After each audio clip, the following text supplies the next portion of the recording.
Hi everyone, I'm Cassidy Harris, Public Relations Manager, and for today's episode of A to Z and CC, we're at Fire Headquarters where we're going to spend more time with the Deputy Fire Chief to learn about Columbia County Fire Rescue. Come with me and let's learn more.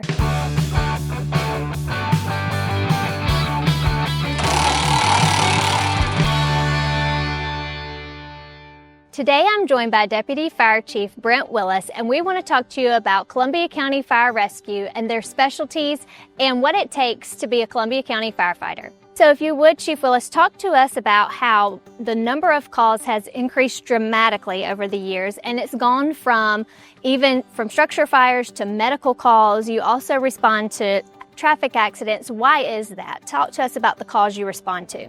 Well, one of the things that we've done is we require all of our personnel to be at a minimum of the EMT level, and we do have some personnel trained at the paramedic level. So with that, as Columbia County's grown, we've seen the increase in the number of calls, and also through the services that we try to provide to the citizens of the county, from hazardous materials incidents, medical calls, not just fighting fire, but we try to give to the community the best service we can give them. And with that, you have different specialties or the training aspects and the different divisions within the department. Can you talk to us about those, meaning hazmat, swiftwater, dive team? Our special operations teams, they do require additional training and certification to operate. All of our personnel are required to get over 200 hours of firefighter training per year. In addition to that, our specialty teams, such as the dive team, which can respond to any type of drowning at the lake. We have a swiftwater rescue team that provides rescue for people in the river or the canal, as well as anytime we have major flooding. Our hazardous materials response team has the ability to mitigate and make safe most hazmat incidents that we can encounter in this area. We also have personnel with training in structural collapse, confined space, and trench rescue. So we're kind of an all hazards approach to getting the job done. We try to stay well trained so when the time comes, our personnel know what to do. So that's one of our continuous objectives is to make sure our personnel have the training when the citizens need us, that they feel comfortable, that we're there and we can handle the situation. So in addition to hazmat and swiftwater rescue dive team, you also offer the car seat safety program, which is at Station 6. Station 6, those personnel there are certified technicians to help assist with making sure your car seat is installed safely, to make sure little ones are safe that you may be transporting, and to ensure that we maintain that level of safety. That's another additional part of our outreach program. Right. And if you're entering the department, you're going to go through recruitment, do training, but they start off as Firefighter 1. What does that look like from the time of recruiting to when you're actually starting your first shift? When somebody joins the department, they begin in recruit school, which is our firefighter academy, as well as our EMT program. Through that, they get their firefighter 1 and 2 certifications, as well as their basic EMT certification. During that time, they learn the fundamental foundation of operations. After that point, we transition them into a station where they begin to learn the station life and function as part of that team, and kind of learning their role in the fire service with a mentor to kind of guide them on what the next step is, which most of the time, once they have some experience under their belt, we start moving them to learning to drive the truck and things like that. One of the things we have outlined for our personnel is a career matrix. And with that, it lays out the requirements of, time in service, additional classes and certifications that must be met to move to the next level or to be eligible to run for a supervisory position, such as lieutenant, district captain, and so on. We have roughly 200 employees and several volunteers. We're covering 15 stations strategically placed throughout the county with support of our commission, county administration, and the citizens. We are in the future, we already are preparing to add 2 additional stations. So we're trying to keep up with the growth within the county.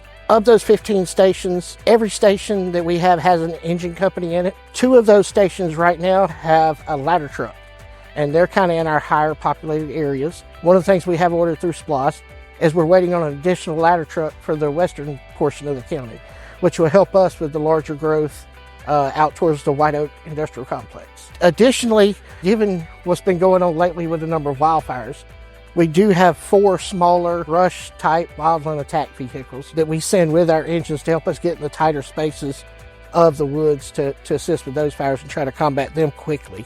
The county is divided up into 2 battalions, and each shift has a battalion chief on duty to kind of oversee the emergency operations. Our stations are broke up into 6 districts, and they have a district captain over each district, which oversees 2 to 3 stations for their daily management purposes of station needs, equipment needs, training. In addition to the normal emergency performance duties, we do hose testing once a year. They have to go out and check each hydrant to make sure they're operational annually, as well as reaching out or going to businesses to ensure we have updated contact information. So every day, you may see fire trucks riding up and down the road, non-emergent, they're out, they're still working, they're out doing something. They may be headed to training, they may be conducting hose testing. So they stay pretty busy all day long. You even have an education piece to this as well, where I know you're going into the school systems, and you do that typically around the month of October. We try to get out in the schools and get the information out early. We know a lot of times as adults, we're all busy, and it's amazing to see the response you get from the younger children. And then we actually hear from the parents where they come home and tell them about it, and it may spark their memory on something, or working with them to create an exit plan. So it kind of gives us a tool to access the youth, but not only that, but it's outreach to the parents as well. Right, a lot of messaging is good through children. And then if you could, touch on the ISO Class 1 rating. That's very important, and it's been a huge work in progress, but it's a huge accomplishment as well. Correct. So what does it mean for you to be an ISO 1 class rating? Well, the ISO 1 class rating is the top rating for fire departments. At the time we achieved ours, there were roughly 288 in the nation. But with that, it's not just a fire department rating, it's an entire community rating. So like when they come in, they look at the water system, they look at our fire marshal's office, they look at all components of the county. And what that does is, by having that better rating, it allows homeowners to see somewhat of a lower insurance rating, because the community is essentially safer. Well, last question I have for you is, if someone's interested in joining the department, how would they go about contacting you guys, and how could they learn more? You can reach out to us, 706-863-7745. We'll get you to the right person that can kind of give you the ropes. And then as far as applying for the job, if you go to ColumbiaCountyGA.gov to the open jobs, the firefighter position is perpetually open, so you can apply there. One thing that I will add to that is, typically with the way our training recruit academy runs, it could be 3 to 6 months before we actually, or longer, before we pull applications, depending on the time frame when the academy actually starts. Our personnel are quality trained and ready to go, so we want to make sure before we put them out of the academy that they'll get the job done for the citizens. Well, thank you for your time today. I appreciate you giving us an overview of the department and allowing the residents to see a little bit more behind the scenes and what all is involved in being a firefighter. If you'd like to learn more, I encourage you to follow them on their social media accounts. They have a Facebook page, Columbia County Fire Rescue, as well as an Instagram account. But until next time, we'll see you then.